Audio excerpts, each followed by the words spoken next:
சூறாவளி காற்றுடன் கூடிய கன முதல் மிக கனமழையானது தமிழ்நாட்டில் பதிவாக வாய்ப்பு இருக்கு. சூறை காற்று மற்றும் சூறாவளி காற்று மிக மோசமாக வீசக்கூடும். குறிப்பாக மாலை நேரங்கள், இரவு நேரங்கள் மற்றும் நள்ளிரவு நேரத்திலும் இந்த மழை பொழிவுகள் பெரும்பாலான மாவட்டத்தில் காத்திருக்குங்க. தென்மேற்கு பருவமழை கிட்டத்தட்ட நம்ம நெருங்கிட்டோம். பருவமழை நமக்கு இனிமேல் தீவிரமாக ஆரம்பிச்சிடும். கவலைப்பட தேவையில்லை. வெயிலுடைய தாக்கம் மற்றும் உஷ்ணம் அடுத்து வரக்கூடிய நாட்களில் கொஞ்சம் கொஞ்சமாக குறைகிறத நம்ம பார்க்க முடியும். ஏன்னா ஒரு சில மாவட்டத்தில் கடந்த சில நாட்களாக வெயிலுடைய தாக்கம் பொறுத்த வரைக்கும் ரொம்பவே தீவிரமாக இருந்ததுங்க. ஆனால் இப்போ இனி வரும் நாட்களில் அவ்வப்போது அந்த மேகக்கூட்டங்களும் அதிக அளவு வரும். மாலை, இரவு மற்றும் நள்ளிரவிலும் ஒரு சில மாவட்டத்தில் அதிகாலை நேரங்களிலும் கனமழையானது வெளுத்து வாங்கும். ஒரு பக்கம் புயல் சின்னம், மறுபக்கம் கனமழைன்னு ரொம்ப ரொம்ப தீவிரமான ஒரு மழை பொழிவுக்குள்ள நம்ம போகிறோம்.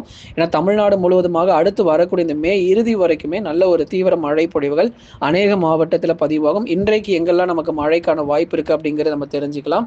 அடுத்து வரக்கூடிய நாட்களில் உருவாகக்கூடிய புயலை பத்தி நம்ம பார்க்கலாம். நீங்க நண்பர்களே மறக்காம எல்லாருமே அந்த லைக் பட்டன் கிளிக் பண்ணுங்க. யார் யாரெல்லாம் இன்னும் சப்ஸ்கிரைப் பண்ணலையோ சீக்கிரமா சப்ஸ்கிரைப் பண்ணிட்டே வாங்க. அடுத்தடுத்து வரும் நாட்களில் உங்களுக்கு டேட் அனௌன்ஸ்மெண்ட் நம்ம கொடுக்க போகிறோம். ஏதோ ஒரு புயலோட நமக்கு முடிய போறது இல்லை.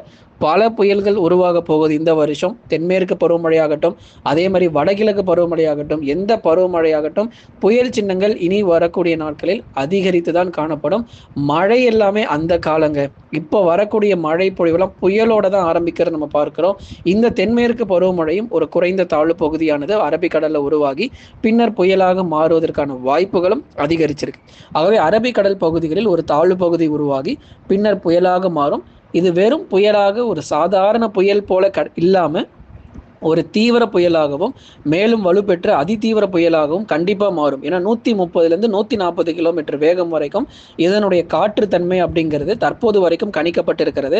ஏன்னா அரபிக்கடல் பகுதிகளில் அடுத்த வாரத்தில் உருவாகக்கூடிய இந்த புயல் சின்னம் சற்று தீவிரமாகவே இருக்கும்.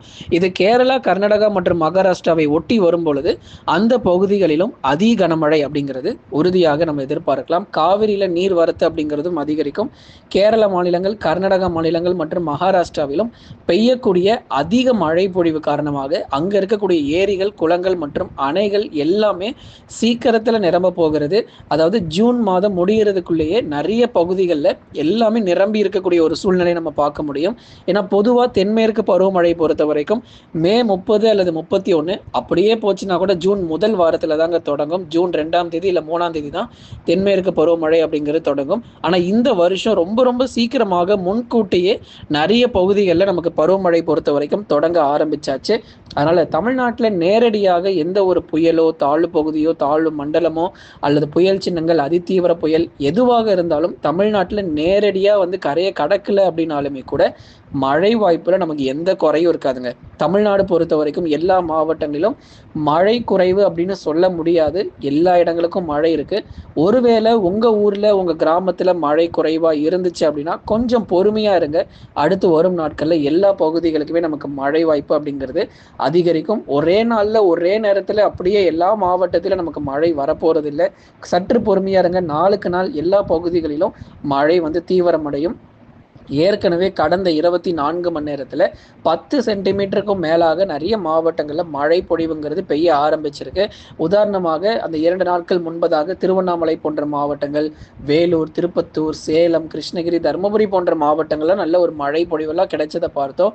அப்படியே நாளுக்கு நாள் ஒவ்வொரு மாவட்டமாக உயர்ந்து கொண்டே போகும். தமிழகத்தில் நேரடியாக எந்த ஒரு தாழ்வு பகுதி கரையை கடக்காவிட்டாலும் கனமழைங்கிறது கண்டிப்பா தீவிரமாகும். மேற்கு தொடர்ச்சி மலை ஒட்டிய மாவட்டங்கள் மே இறுதி முதல் பருவமழை பொறுத்தவரை ரொம்ப தீவிரமா இருக்கும். ஏன்னா இப்பவே நமக்கு மழை வந்துகிட்டு தான் இருக்கு மேற்கு தொடர்ச்சியில. இருந்தாலும் அந்த நீங்க எதிர்பார்க்கிற அந்த மிக கனமழை மற்றும் அதி கனமழைலாம் இருக்குமான்லாம் சில பேர் கேட்டீங்க. கண்டிப்பா இருக்கு. இந்த வருஷம் நம்ம ரெட் அலர்ட் கொடுக்க தான் போகிறோம். நீலகிரி, கோயம்புத்தூர், தேனி, தென்காசி மற்றும் குமரி மாவட்ட மக்களே உங்களுக்காக தான் நம்ம பேசிக்கிட்டு இருக்கோம். இந்த வருஷம் ரெட் அலர்ட் கண்டிப்பா இருக்கு. ஆரம்பமே ஒரு புயல் உருவாகிறத நீங்க பாக்குறீங்க. இனி வரும் நாட்களிலும் படிப்படியாக பருவமழை மேலும் வலுவடையும். ஒரு புயல் சின்னம் அப்படிங்கிறத விட மழை பொழிவு ரொம்ப ரொம்ப தீவிரமா இருக்கும். காற்றுனால நமக்கு மேற்கு தொடர்ச்சியில எந்த பாதிப்பும் கிடையாதுங்க. அதே தான் கேரளாவுக்கும் அதுதான் சொல்றோம், கர்நாடகாவுக்கும் அதுதான் சொல்றோம்.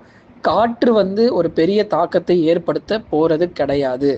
கேரளாவில் தரைக்காற்று வீசும், மேற்கு தொடர்ச்சியில் ஓரளவு நமக்கு வந்து காற்று வீச வாய்ப்பு இருக்குமே தவிர, அதாவது தரைக்காற்று மட்டுமே அதிகபட்சமாக எதிர்பார்க்க முடியுமே தவிர, புயல் காற்றுங்கிறது நீலகிரியிலையோ இல்லை கோயம்புத்தூர்லையோ ஒரு புயல் காற்றுங்கிறது இருக்காது. ஆனால் அதற்கு பதிலாக அந்த மேகக்கூட்டங்கள் அதிக அளவில் வர்றதுனால தொடர்ந்து மழை பொழிவு ரொம்ப கொடூரமாக இருக்கும். அந்த மலை பகுதிகள் குறிப்பாக உதகமண்டலம் மற்றும் வால்பாறை, சோலையாறு, சின்ன கல்லார் போன்ற அந்த மலை பகுதிகளில் தான் அதிகப்படியான மிக கனமழையும் அதி கனமழையும் அடுத்த வாரத்தில் ரொம்ப தீவிரமாக நம்ம எதிர்பார்க்க போகிறோம். இந்த வாரம் பொறுத்த வரைக்கும், அதாவது குறிப்பாக அடுத்து வரக்கூடிய ஒரு 3 நாட்களுக்கு பகுதியாக மழை வந்து பதிவாகிட்டே இருந்தாலும், அதற்கடுத்து வரக்கூடிய 3 நாட்களும் இந்த மாத இறுதியில் அநேக இடங்களில் மிக கனமழை பொறுத்த வரைக்கும் மேற்கு தொடர்ச்சி மலையொட்டிய மாவட்டத்தில் புரட்டி போடுவதற்கான வாய்ப்புகள் அதிகரிச்சிருக்கிறது. மே இறுதி முதல் பருவமழை பொறுத்தவரை மிக தீவிரமாக இருக்கும். வட தமிழக உள் மாவட்டங்கள், அடுத்தபடியாக வட தமிழக உள் மாவட்டங்களில் அநேக இடங்களில் பரவலாக மழை பொழிவையும் எதிர்பார்க்கலாம். வேலூர், திருப்பத்தூர், ராணிப்பேட்டை, திருவண்ணாமலை, கிருஷ்ணகிரி, தருமபுரி, சேலம், நாமக்கல், திருப்பூர், ஈரோடு உள்ளிட்ட பல இடங்களிலும் இந்த மிக தீவிரமான மழை பொழிவுகள் அதிகமாக பதிவாக வாய்ப்புள்ளது. அநேக இடங்களில், பெரும்பாலான மாவட்டங்களில் அநேக இடங்களில் இந்த மழை பொழிவும் ரொம்ப தீவிரமாக இருக்கும், ரொம்பவே உக்கிரமாக இருக்கும். அதாவது அந்த வட தமிழக உள் மாவட்டங்கள் கூட மேற்கு தொடர்ச்சியில் இன்னொரு பக்கம் கன முதல் மிக கனமழை இருந்தாலும் இந்த மழை பொழிவு தமிழ்நாட்டினுடைய உள் மாவட்டங்கள் வரைக்கும் நல்ல ஒரு சிறப்பான மழையை கொடுக்கும்.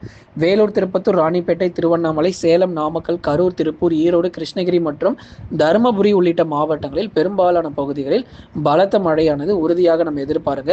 வட தமிழக உள் மாவட்டங்களிலும் அநேக இடங்களில் பரவலாக இந்த மழை பொழிவு தீவிரமாக இருக்கும். அடுத்ததாக கடலோர மாவட்டங்கள், வட தமிழக கடலோர மாவட்டங்கள் சென்னை, திருவள்ளூர், காஞ்சிபுரம், செங்கல்பட்டு, விழுப்புரம், கடலூர், புதுச்சேரி மற்றும் காரைக்கால், கள்ளக்குறிச்சியிலும் அநேக இடங்களில் பரவலாக மிதமானதிலிருந்து கனமழையாக இருக்கும். ஏன்னா இந்த பகுதிகளில் நமக்கு மழை ரொம்ப தீவிரம் இருக்காதுங்க. ஏன்னா நமக்கு வந்து வடகிழக்கு பருவமழையா இருந்தால் சென்னைக்கு இந்நேரம் ஒரு புயல் எச்சரிக்கையை கொடுத்துருக்கலாம். இது தென்மேற்கு பருவமழைங்கிறதுனால சென்னை பகுதிகளுக்கு மிதமான மழை தான் பெரும்பாலும் இருக்கும். ஒரு சில இடத்தில் மட்டும் கனமழையாக இருக்கும்.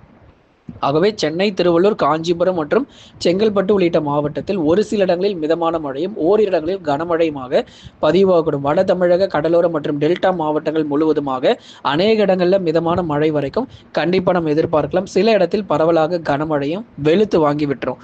தென் மாவட்டங்கள், குறிப்பாக தென் மாவட்டங்கள் பார்க்கறதுக்கு முன்னாடி டெல்டாவில் இருக்கக்கூடிய தஞ்சாவூர், திருவாரூர், நாகப்பட்டினம், அரியலூர், பெரம்பலூர், திருச்சி மற்றும் புதுக்கோட்டையிலும் அநேக இடங்களில் பரவலான கனமழை பொறுத்த வரைக்கும் தீவிரமடைய வாய்ப்பு. ஏன்னா டெல்டா மாவட்டங்கள் தானே அப்படின்னு சொல்லி நம்ம சாதாரணமாக எடுத்துக்கொள்ள முடியாது. டெல்டா மாவட்டங்களிலும் கடலோர மற்றும் கடல் ஒட்டி இருக்கக்கூடிய பகுதிகளுக்கு கனமழையானது மாலை 4 மணியிலிருந்து இரவு வரைக்குமே விட்டு விட்டு பகுதியாக நமக்கு மழை அவ்வப்போது வந்து கொண்டே தான் இருக்கும். தயவு செய்து எக்காரணத்தை கொண்டும் பகல் நேரங்களில் வரக்கூடிய வெயிலை பார்த்து ஏமாந்துடாதீங்க.